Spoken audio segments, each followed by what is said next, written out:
CDA Malu, you made mention of ratings, assessment.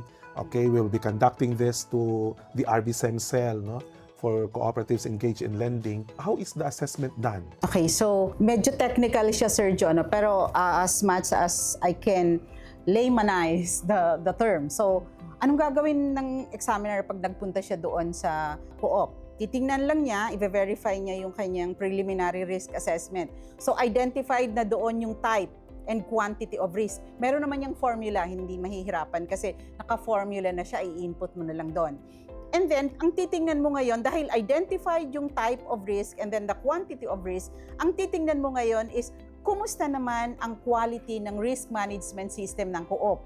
Ano ba sila, tulog-tulog na baka mamaya magising sila, wala na lahat yung pera? Or have they proactively provided for policies that would ensure na kung meron mang mangyaring mga ganong risk, merong kaagad na nakaantabay, may nakahanda. So, handa ba yung board, yung management? Are they skilled to manage risks? Meron bang mga maayos na policies and procedures and limits? Yun yung mga titingnan. Meron bang maayos na management information system, internal controls? So yun yung paano i-assess yung quality ng risk management systems ng cooperative. So titingnan ngayon, ano ba yung kanilang risk management system? Strong, acceptable, inadequate, or weak? Oo. So pag ganon, makikita mo, tingnan mo ngayon, compute mo dahil may formula naman, ano yung overall net risk? O, pag kinumbine mo lahat yung risks and then yung kanilang quality of risk management system, you'll get the overall net risk. So, ito yung nagsasabi, okay, ganito ka-risky yung kooperatibang to. But you will not stop there. Titingnan naman natin ngayon, ano yung institutional level of support? Kasi sila yung parang risk buffers. Sila yung parang sources of strength ng isang cell. Aside doon sa risk management system nila, yung institutional level of support, yun din ang magpo-provide ng parang buffer, parang caution, na para hindi masyadong umaray yung cooperative. So ito ay gaano kaganda yung governance nila, ano yung kanilang earnings, level of earnings nila, level of capital growth nila. So yun yung mga titingnan. Kasi this would caution the impact of the risks doon sa cooperative. And then, i-assess na natin yung composite risk. Ito yung sinasabi kong grade mo na 1, 2, 3, 4. Pag sinabi nating flat 1 ka, ang characterization sa'yo, robust. Gusto sabihin, ang ganda-ganda ng quality ng risk management system ng isang co-op, walang imminent threat to its safety and soundness. So may ample buffers and security and can withstand most adverse events. So yan yung flat 1. That's the ideal. Oo. Yung 2, yung rating na 2 is the cell is stable. Parang average. Okay naman.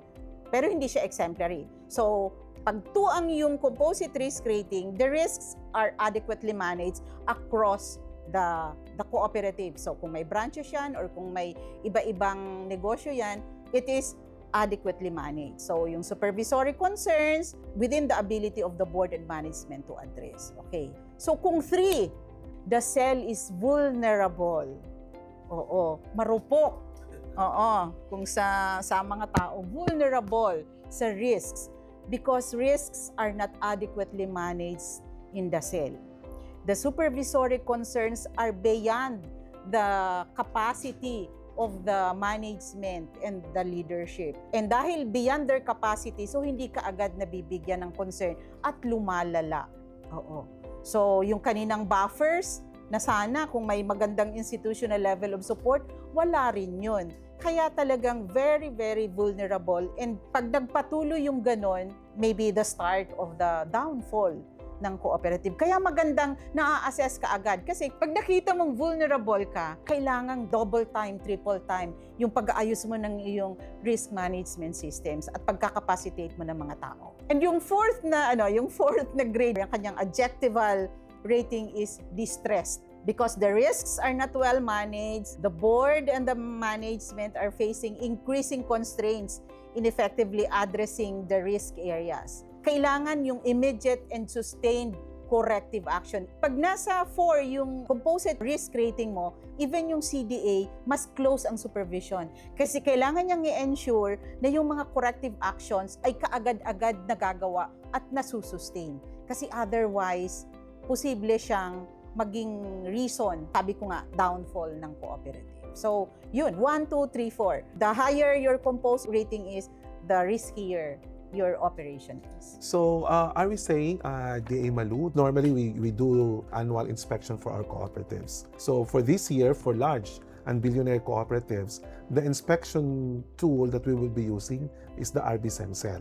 Based on the agreements among the technical working group, if a cooperative is scheduled to be examined using the RBS framework, wala nang separate na inspection.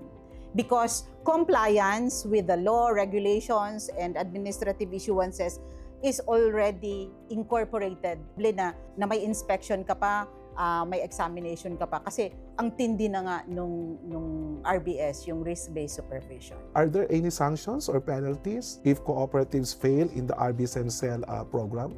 Okay, so kagaya nung sinabi kanina ni Asek Luz, the RBS framework is more developmental rather than punitive.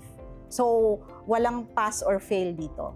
Pero pag sinabi lang na your risk rating, your composite risk rating is 3 or 4, gusto sabihin, yung on-site examinations, mas shorter yung intervals kasi kailangan yung close supervision to ensure that the remedial actions, yung actions to mitigate the risks, are immediately done and sustained.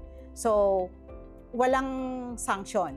Pero, pagdating doon sa mga 3rd year, 4th year, 5th year, na wala pa ring significant na improvement, then baka medyo may kailangang tingnan.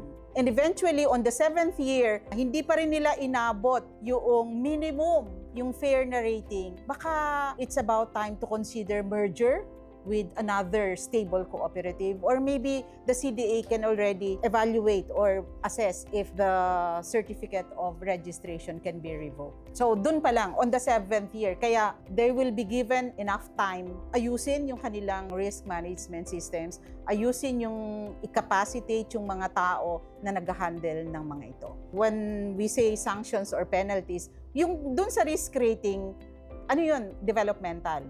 But if during the course of the examination, merong mga findings, merong mga nakitang violations, or merong mga indications of malversation, merong mga which may also amount to crimes, then meron tayong mga proseso dyan under our Omnibus Rules of Procedure. So pwedeng merong sanction sa cooperative or doon mismo sa mga erring officers. As much as possible, ayaw natin na naho-hostage yung cooperative because of the wrongdoings of their officers. Are we also looking that our micro and small cooperatives, those engaged in lending, will also be a part of this program in the future? Yeah, in the future. However, the concentration would really be to look up to the medium for this time. And hopefully, you know, Joe, we were in Thailand last week, and under the regulators forum, we found out that digitalization in the risk-based examination is already done in Thailand. The multiplier effect of the number of cooperatives that will be examined would really be great, rather than the manual things that we do now. So in partnership with DGRB, we hope to implement digitalization by next year. So while we were saying that the micro and small will be participants later on, maybe sooner than later. If digitalization will be accomplished, they will be soon be inspected, because I really believe that the discipline should start even at the micro level. However, the danger or the risks are already seen among the large and billionaire co-ops as well as the medium cooperatives. And these are the priority areas, and hopefully digitalization will come in, and in 2028 most probably, sooner than later.